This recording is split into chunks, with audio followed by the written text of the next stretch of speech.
Hello and welcome to a special episode of Board Game Replay brought to you by Tabletop Showcase. This video is part of a week-long sponsored event where we team up with other media creators to create a variety of ways to explore a featured game. That game we're featuring today is Wildlands, designed by Martin Wallace and published by Osprey Games. In this game, players will be taking control of one of 4 unique factions exploring the lawless ruins known as the Wildlands. They'll be searching for shards of magical crystals in order to harness their power. But they won't be alone. Players will have to carefully choose between when to grab their crystals and when to fight off their opponents. Claiming a crystal gives a player 1 point, as does knocking out an opponent's character. The first player to 5 points wins the game. Wildlands is a card-driven tactical miniatures game. Each faction is controlled through a unique deck of cards, and each card can be played in a variety of ways. In order to win, you need to plan your tactics carefully. Now today we're going to be featuring our gameplay and discussion after 3 consecutive games of Wildlands. For each game we're going to change the setup a bit. We're going to be switching from the ruins to the dungeon sides of the board. We're going to be swapping factions between players. And we're also going to incorporate the first expansion to the game called the Unquiet Dead. The Unquiet Dead introduces yet a 5th faction to the game, but also has some optional rules that can be added to create sort of a new scenario. So we're going to cover all of that. And of course, during our discussion, we're going to be cutting back to gameplay clips from some of the highlights during our sessions, so you can see how some of our favorite moments played out. All right, well, there's a lot of game to cover and a lot to talk about, so let's get to it.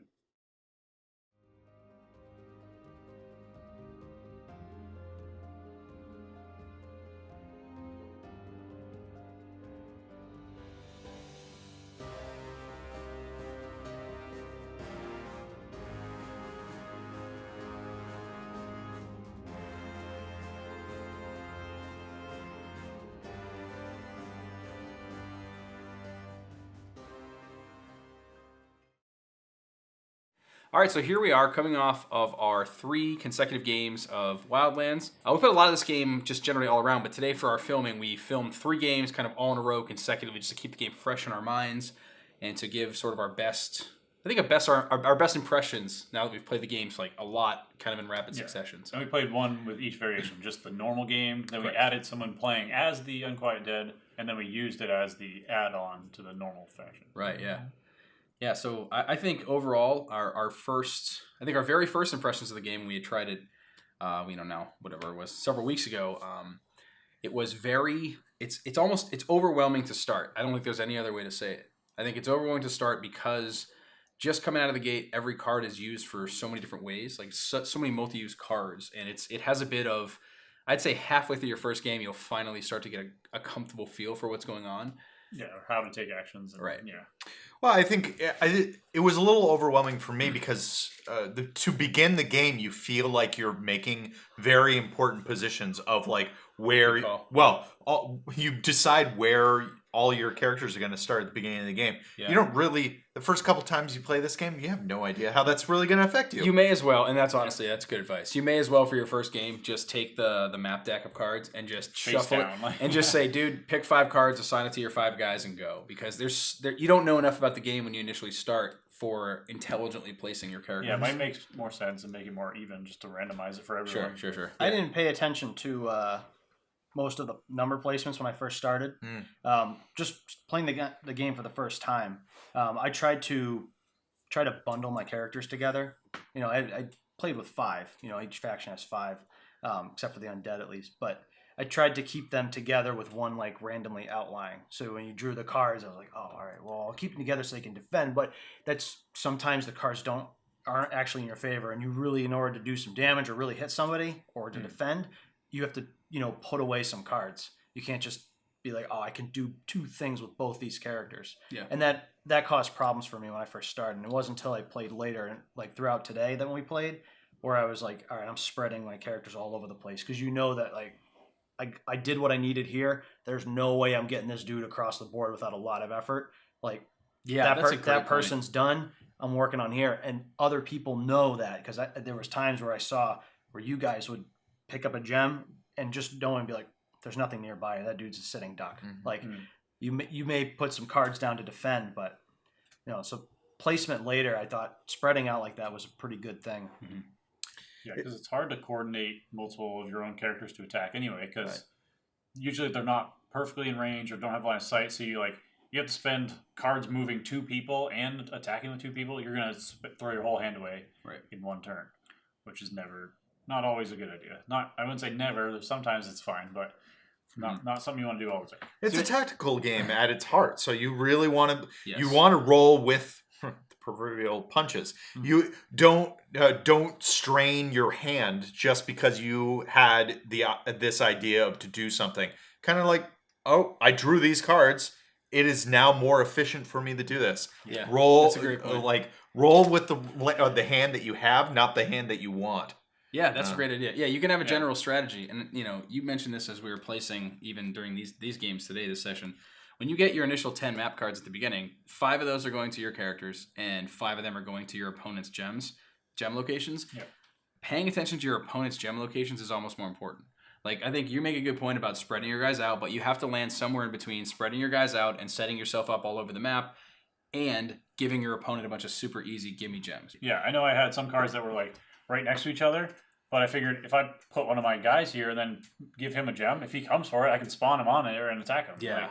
That's the other thing, too. It's like it's super interesting how you can keep your guys hidden. You only have to reveal 1 per turn, but sometimes you might be like, well, no one knows. Rally. Generic movement. Interrupt. Okay. Attacking Right, Brian fine. heavy. Either way, it was that generic movement instead. All right, heavy attack to you, Brian. You just walked up to Chinzok and he just bopped you in the face. Chinzok's the destroyer. 2 damage. I'll take it. And you're still going, yeah. Another 2? Another how much? Another 2. Oh, all right. You don't mess with Then Chinzok. I defend it. All right. So blocks 1.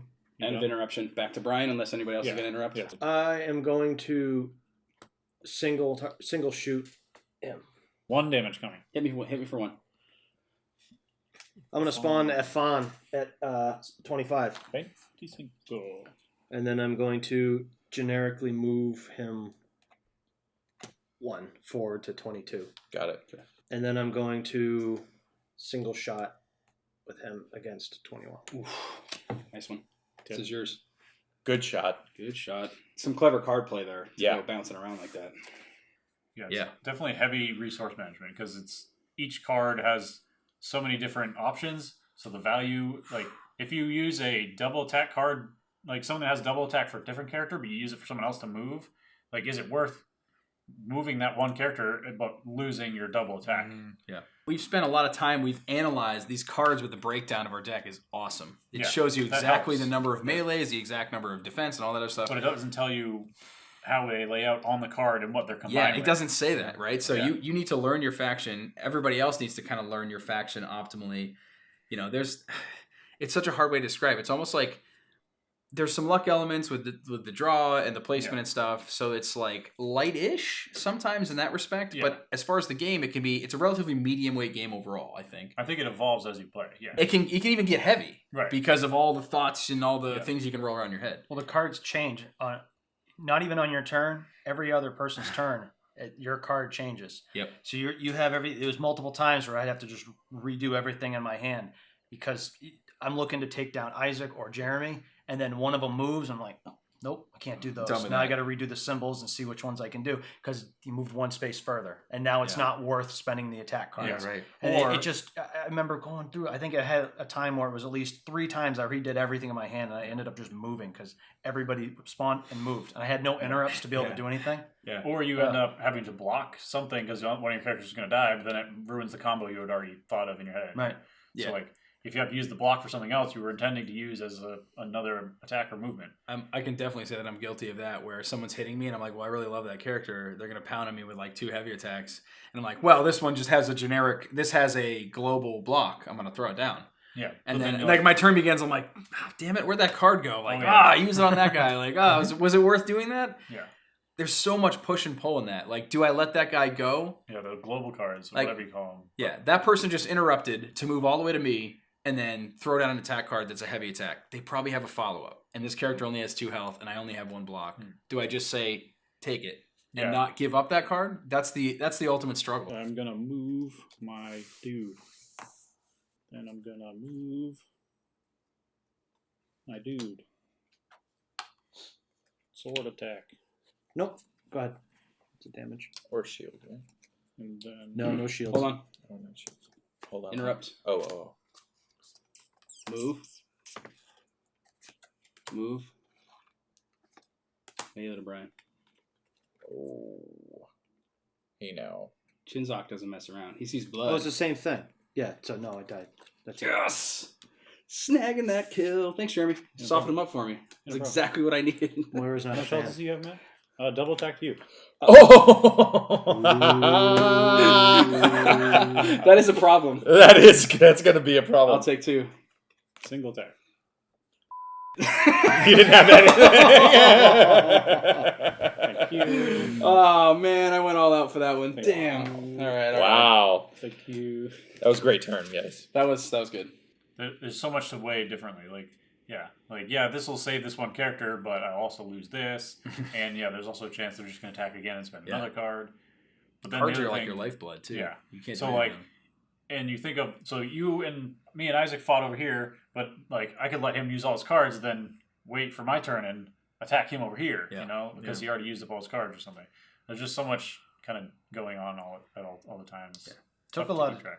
Took a lot of chances during this too. There would be a movement and then 2 attack cards or 3 attack cards, and I'd be down to that's all that's in my hand, and I go, yeah, there's a very low chance that someone could defend all those, Right. and I would go from my 7 cards, I would have spent one on a turn, interrupted, and then I would blow the rest of my hand trying to attack someone, and it was like 2 full times where it was 100% wasted. Yeah. Like it was either Get him down against to 1 you or health. I know it was Jeremy, and it just negated the whole thing, and I'm like, Well, the you interesting get part down to about one that, and then though, the follow up. the balance of that, Yeah. though, to be fair, though, is you attacked Jeremy, you went all out. They had to spend 3 cards, and who knows what was on those cards. If they're throwing down defense Right. cards, you are messing up their turn, whether you think you Yeah, you didn't well- get the kill, but their turn has been affected. Yeah, that definitely affects them. But that's the other problem is like you weaken him. Now Isaac can just be, oh, okay, stab. Yeah, that happened many times. So So the whole many times. purpose is like if I'm Oh, going to spend so all my brutal. cards and may get attacked back, I want to at least get a victory point. I at least want to get something. But then when it gets negated, you're like, well, it's a sitting duck. Yeah. All right. Gonna do a blast attack on 3. You all right? Yeah. Do you need You right there, James? And Gizar. Interrupt. Okay. Attacking James. 1 sword. You need a sword to block. Yeah, put that down. Oh, no. God, I wanted to kill you. That's so bad. Oh, that would have been so good. Okay. Now so Isaac's Matt just going to is- kill him. Yeah. It was a good shot. It was a worth shot. Worth shot. So it's back to Isaac. Blast attack here. Uh-oh. You have a shield. Oof. Isaac taking the kill. James for you. Man. Thank you. Give me another... Kingmaker. Kingmaker. Yeah. Give me a blood token. Chizok. I'm taking another one to Chizok, yeah. Dude, I would have loved to kill that guy for you. Brian, why'd you have to block that? I didn't want to die. Yeah, that's fair. I died. That's why I started playing towards our last final games here. I was just kind of like, if I'm in a position to get a victory point, I'm going for it. I initially started the game going, well, I'm going to get the crystal. I'm going to get a crystal. Oh, man, my hand's really low now. Yeah. But crystals are guaranteed victory points. Like, no one's going to block you from picking that up. So I kind of lean towards putting some weight in picking up crystals because that's like where you can guarantee that you're going to secure a victory point. Because if it goes the other way and you kill somebody and secure a victory point, you've just made that person stronger in terms of their victory point conditions, right? Because they're now going to be able to pick up crystals easier because they have a dead person, especially if you're playing with the undead expansion with the variant that we'll talk about a little bit more. But like, yeah, so like now I'm kind of gone the other way where I'm like, rather than go and beat up people and try to finish them off, I'm kind of more in the camp of I think I'm going for those crystals as best I can whenever I have them. Well, I think I go back to my original statement. You really have to roll with the punches. Sure, you have those three of the same icon in your hand, but the minute that somebody attacks you and you have to use something for defense, that's all blown up. So you really have to be like That's how I always that's how I try to organize my hand is like as close as possible. Like what are the combinations to get gems as quickly as possible, but then not holding a dogmatic view of that's what I'm going to be doing. Yeah, that's true. Because the minute that you attack me, I have to, or I don't have to, I guess. But a lot of the time, I want to be defending myself. I don't want to give you that point or lose that character that could possibly pick up a gem next turn. A lot of this was opportunity, though. Yeah, we it's all had reaction. what was it? I think our second game was just back and forth. People were just sniping off kills. Absolutely. After someone else would basically coined it, soften them up, and then someone else would be interrupt, gone. So you're near something. You're trying to kill someone. You're near a gem. You have an idea of like this is what I want to do. So if you start moving in the general area, but as the game evolves, it's just if opportunity strikes, take it. If you're near a gem and you've got 2 other people nearby you, that might kill you. So you might as well just grab the gem. Exactly. Otherwise, you're just gonna roll. Like I had a character down here, and I ended up rolling throwing a lot of defense down, and I mean, you guys used a lot of attack cards, but now we're all down attack cards, and I still lost the character. The gem, so it might have just been like just take them. We only had 2 health too, so it's the gem is the sure thing, right? Right. And the It's combat, you're gambling. It's Right, it's a gambling It's always mechanic, gambling, right? right. I want to take a step back here and talk about when we first started playing this game, we were taking very much of like this is a combat game. It's fast turns going through. We kind of started moving away from that. Not necessarily slowing down the game, but slowing down the turns, giving everybody a moment to realize, hey, my turn is ending. We are now. Does anybody want to interrupt? I think there's something to be said here that this is not your normal like PvP combat game where you're trying to pass along to try to hide what you're doing. Yeah. This game really works well at the table. If everybody has like turn patience a little bit, and it gets a little bit more. It's a little bit more fun for everybody, especially for new people at the game. If you have 10 games in and somebody's playing for the second time, they have no prayer. No prayer because you can just pass over everything. You need to make sure that everybody is seeing what is going on the board. It Understand brings the out the too. Tactical nature of this so much more. There's a lot of life to this. Your guys here, knowing that these guys are a purely melee faction, that's massive. Yeah. Knowing that these guys have heavy ranged and rally factions. Absolutely. Knowing that these guys have a mixture of both, and they're kind of a decent AoE faction, like low health casters with a really big tanky guy. Like just being able to know the factions as you go. Like, oh, Jeremy's playing as these guys. Okay, that's fine. I know what to expect from him. I'm gonna try to step past him on my turn. In the very beginning of that learning, it has to be with like what is in your hand. We got to the point where like we were asking for each other's cards and like, hey, what are the odds? We were like card counting each other. Well, I mean, but that's what these cards are for. Like this is to learn what kind of mechanic that you're playing against. Right. You have to, there's no other way to play this game because it's asymmetric and that's the way this is. Yeah. Right. Moving in with 1, attacking Garen. What kind of cards do you have in your hand? I don't need to tell you that. I have 2 cards in my hand. 2 cards in your hand. Okay. Sweet. He did. Isaac's turn begins. What are you doing? So anyone want to interrupt? I don't have the can to do it. Yeah, 3. You kind of just screwed yourself, really. Now it gives me two opportunities to do this. You got 3 lunks. 3 lunks. Well played, Isaac. That was good. That was quick.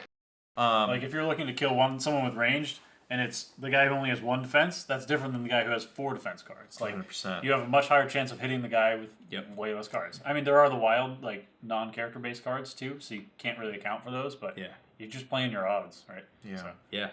And I think the more you play, the more you're going to learn that. And after this many games, it's like now we know like little strategies. We know interrupt tactics. You mentioned something about what was it? We're talking about spawning and interrupting. Yeah. That alone, as soon as we had that, like interrupts and spawns in our heads, it was huge. Just being like different strategies all throughout the game. At the beginning of the game, before people have spawned, there's a whole other option of, making the character appear and then attacking. Yeah, like you don't even know. You can even interrupt off of someone off your own turn, spawn the character, then attack. So. Yeah. So these 2 health characters are toast. If you wait till somebody's hand gets low, and you're like, oh, well, you're hanging out over here at 2. Well, I got a guy on 3, and you're dead. Yeah. You could just one-shot him like that. Yeah. Or come into the there's definitely a couple times where you 2 were duking it out, and I'm just like, oh, okay, interrupt, and then finish him off. Hey, my character's hanging out right there. He's hiding in the bushes, and you're both dead. That feature is such a cool addition to the game. Yeah. Or But part of the game. the The revealing a interruption? character or No, the just the being interrupt. Being yeah, able big to time. interrupt. Instead of having everyone do their static turn-based, you do this, you literally can stop the game and then change everything. Yeah, And that is, you can steal people's kills. You can steal. It was awesome. It was a lot of fun, and it led to a lot of a lot of shenanigans. I would say. And now you try so hard, and you're like, it's over. You And stole it makes total sense know? if somebody steals Because an interruption. you have this entire, and it took me a little while when I first started because I'd be all right. I got this whole plan. I'm gonna do this, and I'd put a card down, and it would get interrupted, and I go, oh, it's over. I'll just And, like wait. my turn can still continue afterwards, but not till everyone else does their thing. Well, And your my action character gets the dies. finish, right? but now you get You interrupted get that after at least that. one. So that is fair. That's a nice thing. It doesn't turn into you always get munchkins, one. which is the best part. Like Yes. you get to follow through. So your interrupt is very impactful. Yeah. You always Yeah. get to do one thing. Yeah. Considering the maximum hand size is 7 too, that's at least 1/7 of your entire hand just to do the interrupt. Just to trigger before you even get to act. Yeah. So you're using at least 2 out of 7 cards. Like even if best case you had 7 full hand, you're using 2 out of the 7 just to interrupt and then take 1 action. Yep. And unless it's the killing blow, like if you need to move into place and then shoot, and then they block, you have to shoot again. Like that's 4, 5, 6. It's Like huge. that's your whole hand. And keep in mind that the interrupt sequence is, I want to say, complicated to explain, but it's actually less complicated than it sounds. Yeah. Because you can interrupt other people after they've interrupted, after they've taken at least one action. It sounds like a lot, but there's no nested sequence in that. So if Jeremy's going and I interrupt Jeremy, I can interrupt Jeremy after he takes 1 action. Yeah. 1 or 2 or anything, at You least get- 1 action. yeah. I interrupt Jeremy. Now I can take at least 1 action unopposed. No one can stop me. I then take that action. Then Brian can interrupt me, and now my interrupt is totally toast. I have to play another interrupt card after he takes an action, or it's gone back to Jeremy and he's taken it. So it's not like we're going, okay, who interrupted first? Let's go back. Now it gets to Brian. Now it goes to none of that. It's like if you interrupt first, you are very likely to Very someone be high like, risk. "Shut up, Matt! Interrupt again." Yeah, it's very high now risk. So if you're interrupting to do more than one thing, you're risking something. Yeah. And you're giving up a lot because playing out of turn means that when your turn actually starts, you have less cards, you have less to defend yourself. However far you play out of turn, it's actually more risky. Best example was the way I just won our last game. I was taking a huge risk. I had to deal a total of 3 damage to Brian's character to win it. I'm done. Interrupt at the end of Brian's Interrupt turn. at the end of Brian's turn. Don't you win the game, you son of a gun. We're gonna see. 1 action at a time. Because it might be relevant. What are you doing? So it's first action. Go. First You action. get go. to do it without Yep, interrupting. No Isaac, interruptions. You Make do- it amazing because he just pulled out a card, so clearly you have 1 action that you can do. I don't know what he's going to do. Go ahead. Do your turn. Trying to. Oh my gosh, you're so screwed. Where is Isaac right now? What color is Isaac? Yellow. Trying to. Oh my god. Isaac's Come yellow? up here. Yes. Okay, so he's not in any position No, to he's not. necessarily win. What? I don't see him next to any gems, is what I He's mean. there. What are you doing? He's Auto-made. 3 Okay, health. stop. So that was your movement. Potential interrupt. Oh yeah. How many cards? How many health left does Automate 3. have? He's full life. Proceed. Proceed. So play him on the board, just Yeah, so yeah. you can see it. So you're trying that's to- you moved in. Now it's your turn to continue on. What are you doing with that? You just used it to move into a space, right? Okay, so you're in Brian's space with Automate, who has 3 health. Yes. So you can't be one shot, We'll automate 1 damage. and you have no cards. Okay. Nope, no interrupt. You have an interrupt, Matt? Because if he has a 2 attack, Give me you 1 win. second. I'm trying to. Hang on, wait. Just 1 second. 1 second. 3. Hang on. Okay. Timer? Go ahead. He's gonna win. Okay. He's dead. Oh no, he's a heavy. I thought you had a fight. Why did you not just do it anyway? All right. Good game. Good game. There's a chance of Hang it on. ending. No. Good game, Isaac. Well played. Okay. But now what I was gonna do, because I only had this, interrupt, move this guy with the rally ability, fire an AoE for 1 potential damage. I wasn't about to soften up Brian for him. I was That's waiting. all you had was 1 damage? That's it. That's all I had. I had another rally. Did you have another You have any interrupt? swords? No. That was all I Did had. you have another interrupt? No, I Okay. didn't. No. No, you're right. if I had interrupted him in that sequence, it would have stopped him from being able to play cards. He would have lost his turn. Wait, was that your turn? Oh yeah, you could have interrupted when he was drawing. Whose turn was it on? It was me. It was still your turn. Doesn't matter. No, it wasn't. No, it's my turn. I still. Oh no, it was the end of his. Yeah, turn. you could have interrupted him. I never drew my cards. Yeah, you could have just interrupted to make him stop playing. Yeah, but I didn't know. I was trying to steal the kill and that. Wow, Yeah. that was an interesting. Wow, man. Lots of choices there. So close. 2 for 3, man. Dude, Good that play. lucky ass Well draw played. too. So I had to play at least 3 cards. At least 4 cards. 1 movement and 2 attack. Yep. And 1 interrupt. And of course the interrupt to get into it. And How many cards did you start with? How much damage did you start with? I started with no damage. I had enough to move into the space. Yeah. It was all luck And you to needed try to do to 3? win. Yeah, he interrupted and then did the draw 2. Yes. And that's where he drew, what, maybe 1 damage? Another He draw. had Another draw too. Yeah. That's great. Yeah. And I realized after the fact, these guys pointed out to me. They're like, Matt, you could have just interrupted him at any point in that sequence after he did one we thing, did. and then Isaac's cut off. The only way he can do any more interruptions and interrupting Brian's turn to do what he's doing is to spend another interrupt card, which he didn't have. Because it wasn't my turn. Right. If it were my turn, it would go back to me. That's the best part of that interrupt sequence. Is it at first you're like, oh, this sounds really confusing and sucks. I don't ever want to do this. But then as you understand, it's a huge part of the game. Because in order to get, like, on some of the characters that have 4 or 5 health, like, in order to get a kill in 1 turn, you're going to need so many cards unless they have 0 blocks.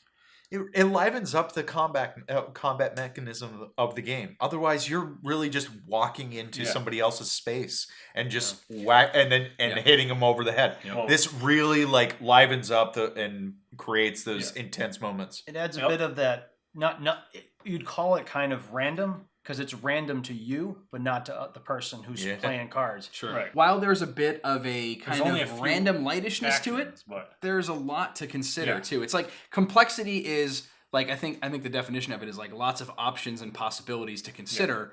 But I think overall mechanically, it's not a heavy game. There's only I think it's a so nice many different medium light actions. game. There's melee attacks, range attacks, heavy range, and like moving, Yeah. and like then you can block each. So there's not a lot of actions, but it's the order you do them in. Like I know a ton of times I ask how many cards you have in your hand because That's like a good question. if I'm going to attack Brian, he's got a full hand of cards. He can probably block a bunch. So like I'm going to go for the person with no cards. So I was almost constantly asking how many cards people have in their hands. And Brian, you're out of cards. Pass it to. I'm interrupting. At the end of Ryan's turn. Yeah. And murdering him. Brian has no cards. Wait, that's impossible for Brian. Oh, before he drew. Yeah. See. You have 4 victory points, dude. No, I don't. Jeremy's running away with Not it. true. being able to interrupt, I just wanted to mention it. It also keeps people more engaged because like you have to pay attention to what's going on. That's a really good Like point. you can't just be like, all right, tell me what's my turn because. Right. Like, unless you have 0 interrupts, but then that's also... I don't know why I never thought about that. That's a really good point, that I didn't, like, tune out when it wasn't my turn. Yeah. It's like, you know, to be fair, there is a lot to consider, and it can be a little while before it gets back to your turn. It's not a long time, a super long time, but it can be a little bit. So you gotta be locked in, though, because if somebody's coming near you and you're like, oh, Garen hasn't spawned yet, he's on 13, he's about to pass through 13, he's going to walk to 14, and I got 2 heavy range and an interrupt, he's host. Like, you gotta be paying attention to that. You know? There's that, but there's also... Let me just bluff. Ooh. Oh, you're going? Hang on. Okay, no, go ahead. Like, just to say that. Like, oh, wait. Is he going to attack me? Yeah, dude. Like, those levels and layers, man. Yeah. It's pretty cool. It's good, man. It's really accessible, but it does. I agree with you. It has enough depth that, you know. Absolutely, Each game we played differently. Oh, yeah. Yeah. And I think we get better at each game we play, and I think... introducing the expansion content, the Unquiet Dead was one of the expansions that we had mixed in some of our games here.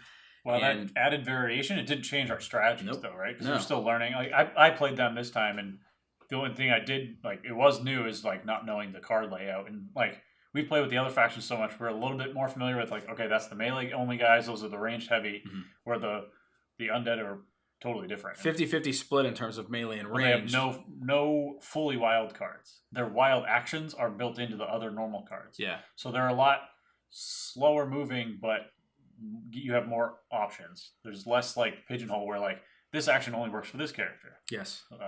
So it's exciting to see.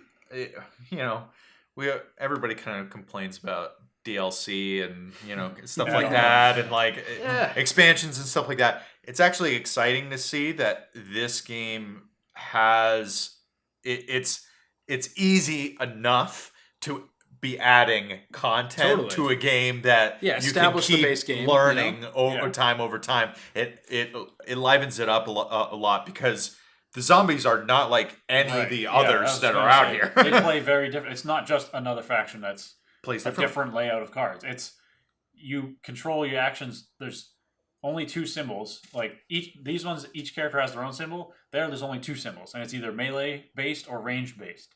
So half your team is melee, half your team is ranged, and your cards are split so that you can use the same card to activate up to 3 different units. Essentially, so all 3 of the skulls are the melee based.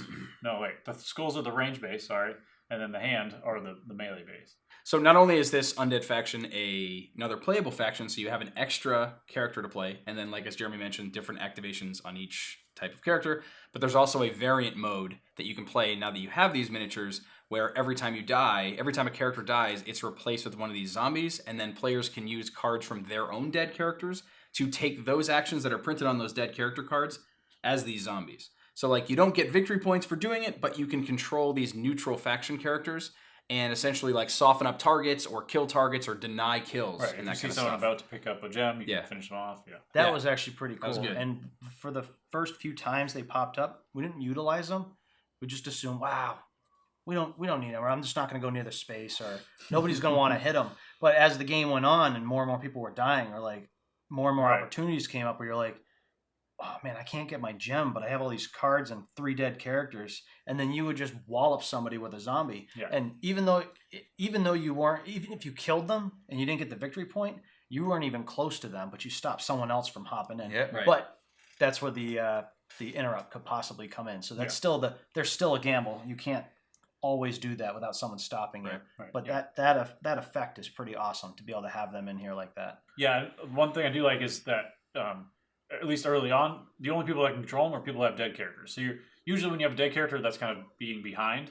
But now it kind of gives you, like, evens out that edge. Like, so not only, like, you have a dead character, yes, but now you can control the zombie, which gives you a little bit more options of things to do. So. I didn't think about that at first when I was playing them, because I thought, well, if you kill somebody with a zombie, it doesn't count. You don't get a victory point for it, so what's the point? Yeah. But also, it's just the softening up that's huge. Yeah. It makes somebody spend all their cards. And then you're just like, oh, okay, I got an archer down the hallway that's going to finish you off after you spend all your defensive cards defending against the zombie. That's huge. I use them as a softening up. It took a little while. Yeah, I softened up some targets with zombies too, and then had them finished off by other people a couple of times. I'm going to, as the zombie in my space. What space? This guy right here. In that space, I'm going to play a heavy ranged attack to Isaac.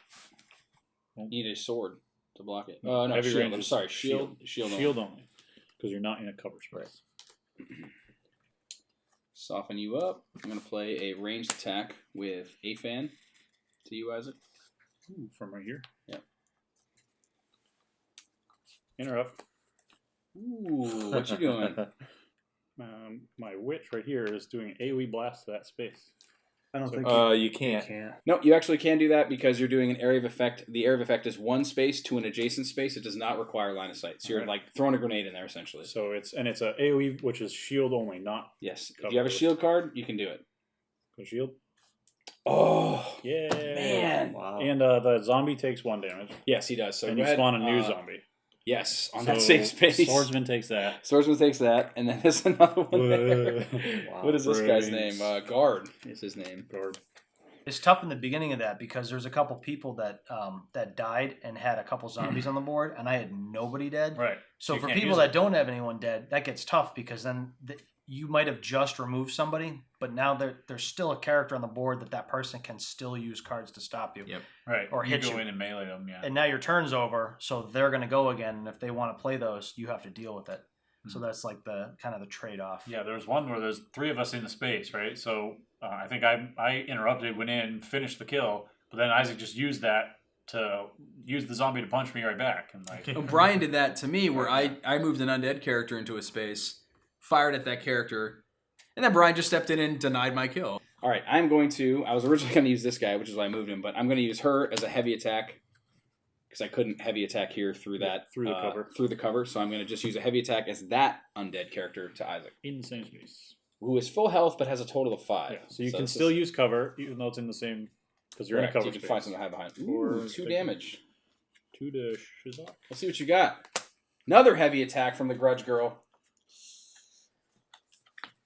Moving is 1. Oh, that's not what I want to do. Hang on.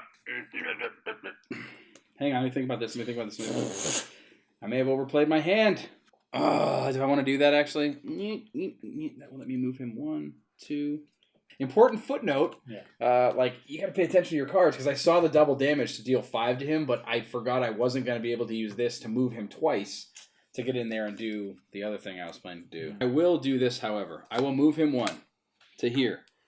And now I will end my turn. Ryan, would you like to go? Yeah. I'm going to use this zombie to do a light melee attack to Chizak. You don't get a victory point, right? You're denying? Yeah. Okay. Acceptable. Brian, I had an interrupt. That was a good play, actually, Brian. As much as I want to be mad at you, that was the right thing to do. Just to be clear, I have exactly what I needed to do to want to finish him off right now with an interrupt. Like I could have moved in there. If it wasn't his first action, yeah. I was pissed. I was like, Brian, you don't get victory points for that? He's like, yeah, I know. I don't care, idiot. I'm not letting you kill that guy who's sitting at... It was Isaac's 5 health guy who was at 1 hit point left. Because Brian had no units on that side of the map, I don't think, at all. Yeah. It's really nice to get that extra control over the board that you don't normally have.